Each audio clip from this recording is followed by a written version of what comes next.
Assalamualaikum warahmatullahi wabarakatuh. Halo sahabat petani semua. Di video kali ini kita akan membahas cara-cara pengairan cabai di musim kemarau yang irit tenaga dan efektif.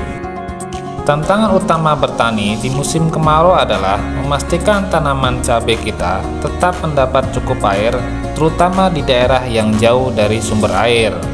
Nah, berikut ini adalah 4 metode irigasi yang bisa sahabat coba.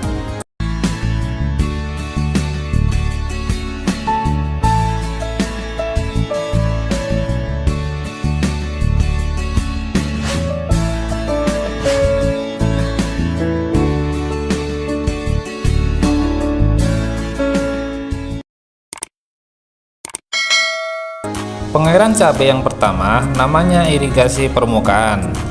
Jenis ini merupakan cara yang paling banyak digunakan oleh petani. Caranya adalah dengan membuat bedengan di sekitar lahan dan membiarkan air menggenangi lahan dengan ketinggian tertentu. Bedengan dibuat dengan manual menggunakan cangkul dengan kedalaman tertentu di sekeliling tanaman secara teratur. Lahan padi atau sawah sering menggunakan bedengan sebagai pengairan. Pembuatan bedengan mulai dari yang dekat sumber air sampai ke lahan. Sistem ini memerlukan alat khusus dan lebih cocok untuk kita yang bertanam di tanah bertekstur halus sampai sedang. Pada saat musim kemarau terik dan lama, air yang mengalir bisa saja berkurang dan tidak ada yang dapat mengenai lahan atau melalui bedengan. Yang kedua, irigasi curah. Pengairan lahan cabai kedua namanya irigasi curah. Irigasi curah sebelumnya sudah diterapkan pada lahan tanaman lain. Biasanya, petani secara bergantian menggunakan pompa di malam hari pada saat musim kemarau untuk menyalurkan air ke sawah. Pengairan ini tidak membutuhkan bedengan, tetapi butuh alat yang namanya sprinkle. Itu sebabnya banyak yang menyebut irigasi curah sebagai irigasi sprinkle. Daripada mengalirkan pompa dan mencurahkan banyak air yang kadang terbuang, sprinkle lebih efektif. Pompa dapat diletakkan di satu atau beberapa tempat dan air mengalir melalui selang dan sprinkle. Berdasarkan perhitungan, cara ini menghemat 2-3 jam pemompaan air untuk satu lahan. Air yang tercurah juga lebih sedikit dan cukup. Penempatan sprinkle atau nozzle di beberapa titik di tengah lahan. Ketika dibuka, air akan menyemprot ke udara dan jatuh ke permukaan tanah seperti air hujan. Agar sprinkle mengeluarkan air dengan baik, kita memerlukan sumber air yang cukup dan pompa berkekuatan sedang. Dari pompa, air mengalir melalui selang ke sprinkle. Namun, di kondisi musim kemarau, sumber air kemungkinan berkurang. Sahabat perlu mengambil air dari mata air cukup jauh dan menggunakan selang yang sangat panjang. Keuntungannya menggunakan irigasi sprinkle adalah: yang pertama, penghematan penggunaan air yang memang wajib di musim kemarau ketimbang cara bedengan dan cara irigasi permukaan. Yang kedua, penghematan tenaga kerja karena sahabat tidak perlu memindahkan pompa. Yang ketiga, harga instalasi atau pembuatan irigasi sprinkle lebih murah.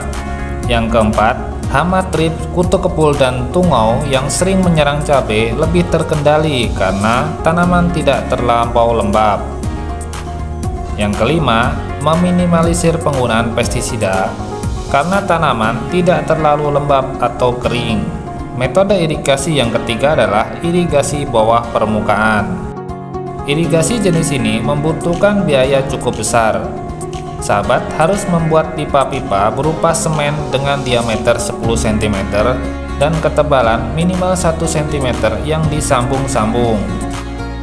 Letakkan pipa-pipa tersebut di bawah permukaan tanah dekat tanaman, mulai dari mata air, mirip dengan bedeng. Hanya saja penggunaannya harus pada tanah yang bertekstur sedang sampai kasar. Jika tidak, penyumbatan mungkin terjadi di beberapa tempat keluarnya air karena pengendapan. Metode irigasi yang keempat adalah irigasi tetes. Irigasi yang sedang digalakkan pemerintah untuk menanam cabai di lahan pada musim kemarau adalah pengairan tetes. Penggunaannya lebih hemat dari segi penyaluran air dan cocok untuk lahan kering. Cara pemberian air ini adalah secara langsung kepada di atas dan di bawah permukaan tanah. Penetesannya juga secara teratur sehingga cabai tidak kekeringan. Pengairan sistem tetes cocok untuk tanah yang kering. Pemberian yang secara perlahan dan berkesinambungan lebih menjamin ketersediaan. Selain membuat lahan lebih basah di musim panas, irigasi tetes juga mengurangi resiko daun cabai terkena penyakit yang menyerang daun, seperti bercak daun. Alasannya, air tidak langsung mengenai daun dan menyebabkan kelembapan sehingga menjadi tempat hidup jamur. Untuk irigasi jenis keempat, sahabat memerlukan beberapa hal di bawah ini. Yang pertama, sumber air yang cukup, baik dari mata air langsung atau tendon atau penampungan. Yang kedua, mesin pompa, tentunya untuk mengalirkan air ke atas dan permukaan tanah. Yang ketiga, jaringan pipa irigasi tetes yang terdiri dari penetes, lateran atau sambungan atau pipa yang menyambung pipa utama dengan penetes dan pipa utama.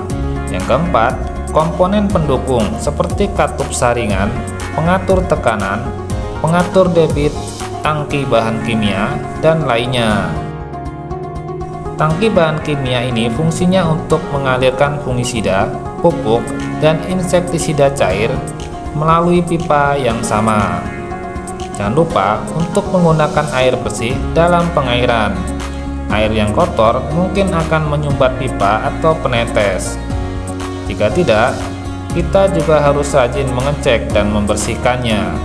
Meski demikian, dengan kekurangan tersebut, tidak banyak tenaga yang harus keluar di sini.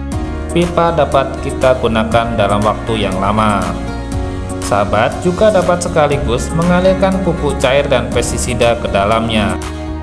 Jadi tidak perlu berkeliling dalam penyemprotan pupuk dan pembasmi hama. Pembuatan irigasi tetes memang lebih lama dan memakan waktu, akan tetapi keuntungannya lebih besar. Dari keempat cara tadi, mana yang paling baik? Jika bicara yang paling ramah di kantong, jelas irigasi permukaan. Tapi di antara empat cara tadi, meskipun pengairan cabai musim kemarau dengan irigasi tetes terlihat lebih ribet, tapi sebenarnya hanya ribet di awal. Sebab sahabat hanya perlu membuka keran saja untuk mengairi lahan. Tidak perlu ribet membersihkan genangan air yang kotor juga. Namun, itu kembali berdasarkan jenis tanah di lahan sahabat. Pilih yang paling efektif ya sahabat. Itulah 4 metode irigasi yang bisa sahabat coba untuk mengairi tanaman sahabat di musim kemarau. Setiap metode memiliki kelebihan dan kekurangannya masing-masing. Jadi, pilihlah yang paling cocok untuk kondisi lahan dan kebutuhan sahabat. Apabila sahabat suka dengan video ini, jangan lupa untuk like, subscribe, dan share teman-teman sesama petani. Tinggalkan komentar di bawah apabila sahabat punya pertanyaan atau ingin berbagi pengalaman pengairan cabai. Terima kasih sudah menonton dan sampai jumpa di video berikutnya. Jangan lupa nyalakan lonceng notifikasi agar tidak ketinggalan tips dan trik bertani lainnya. Sampai jumpa di video selanjutnya. Wassalamualaikum warahmatullahi wabarakatuh.